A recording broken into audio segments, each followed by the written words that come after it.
Klarman, we're your newly appointed consultants. I'm Yiwen, this is Chu Yu, and this is Tan Jing. Today, we're here to give you some thoughts on your opportunity to purchase the St. Bart's Hospital site in the central London. We will deliver our presentation in the following structure.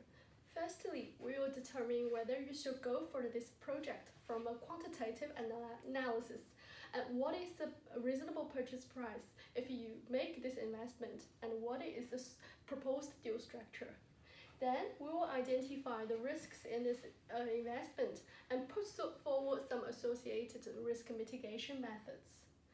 After our comprehensive analysis, the St. Bart's Hospital is a relatively attractive investment if the hospital could agree upon the purchase price of around £96 million.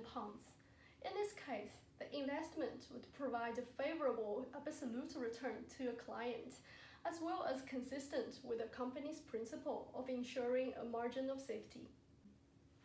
Then we will evaluate whether your company should make the investment from the quantitative analysis. The analysis then divided into the following framework. Firstly, we will determine the maximum purchase price from your company's perspective. Then we will do the evaluation of the property applying the income capitalization approach. Thirdly, we will determine the minimum possible selling price acceptable to the hospital. Finally, we will determine the final purchase price and the proposed payment schedule. In this part, we mainly use discounted cash flow method to calculate the present value of highest purchase price. Before calculating the purchase price in details, there are two assumptions that we need to emphasize. First of all, we assume that required rate of return is 10%. Because the average annual returns of real estate between 1978 and 2016 is about 9.57%. Based on this information, we think that your clients requires a little bit higher of that return, so we choose 10% as the appropriate discount rate. Our second assumption is your company's corporate tax rate is around 20% to the likely proceeds from the project and the rental revenues from the project. Then here comes to the cash flow projection under the base case to determine the maximum purchase price.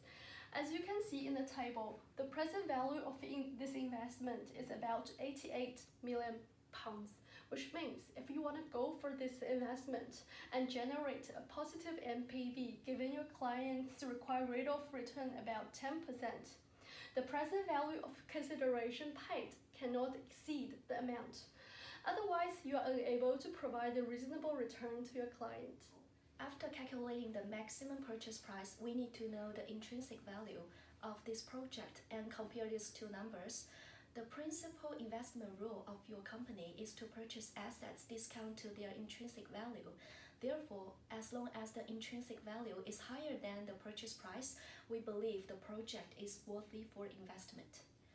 To get the property value, we use the income capitalization approach with three assumptions. The first assumption is that the discount rate is still 10%, and the second one is that we treated the sale proceeds after year 5 as the reversion value of the property because their nature is the same.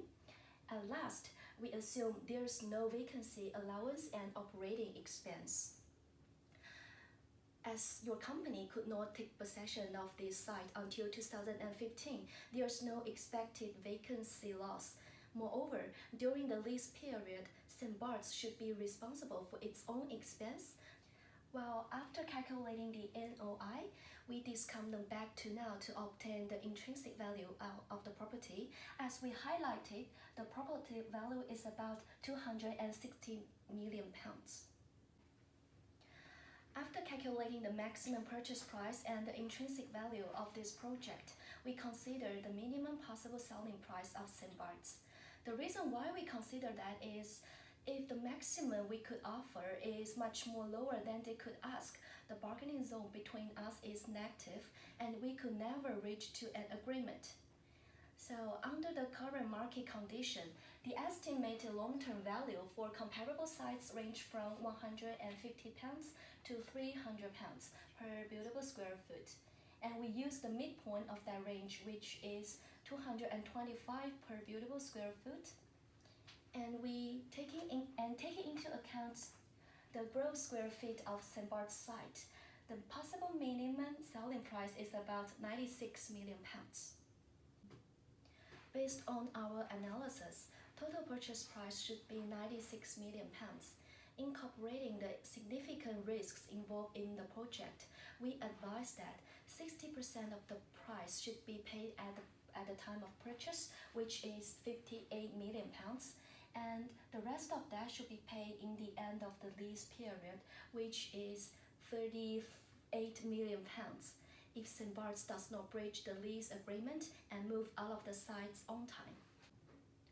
Well, we believe the £58 million initial payment is attractive to St. Bart's because it urgently needs cash to finance its new facilities, and the remaining £38 million could be an incentive for them to vacate the site in a timely manner, or it will forgo the rest of the consideration. Well, under this deal structure, we found out that this project could still generate a positive NPV of £6.8 million given the 10% required rate of return. And the PV of these two payments is only £81 million, not exceeding the maximum purchase price we discussed before. Besides, the difference between the property value and the purchase price is £120 million, which creates a significant margin of safety for your company. Okay, after deciding the purchase price and payment schedule, we also identify the major risk in this investment. One of the most important risks is the revenue risk, which comes from two perspectives. First of all, your current projection may be over-optimistic as more and more Class A building suppliers are coming into this market in the next few years, making the rental and sales more competitive. The second source of risk is the unforeseeable demand of residential properties in central area of London. In order to mitigate the revenue risk, one of the useful methods is to pre-sell the property by signing offtake contracts. By doing this, the revenue of this project is almost secured. Moreover, your company can also do some market research regarding the demand of residential property in central area of other international cities to decide how many residential properties to build. Next, the second important risk is delay vacate risk. It's a risk that if St. Bart's cannot move out of the site on time, your company faces high risk of delayed construction and cost overrun. You may provide the hospital with a rental waiver in year 5 to encourage them move out as planned, therefore mitigating the late vacate risk. As for the cost overrun, one of the mitigation methods is to use supply guarantee.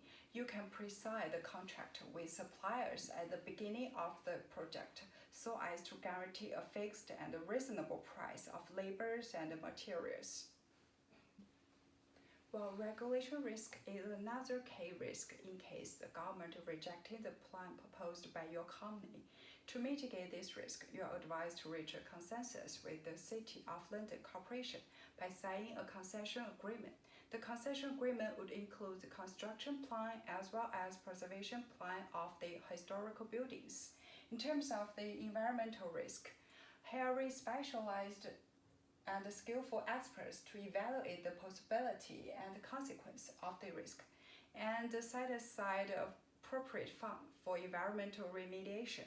As for foreign exchange risk, using derivatives such as currency forward contracts, currency swap to hedge. Okay, after the overall analysis and taking into account potential risks in this project, we believe that investment benefits outweigh risks. Therefore, the investment can be proceeded. The consideration we suggested is £96 million with a 60-40% payment schedule in the beginning and the ending of the 5-year horizon.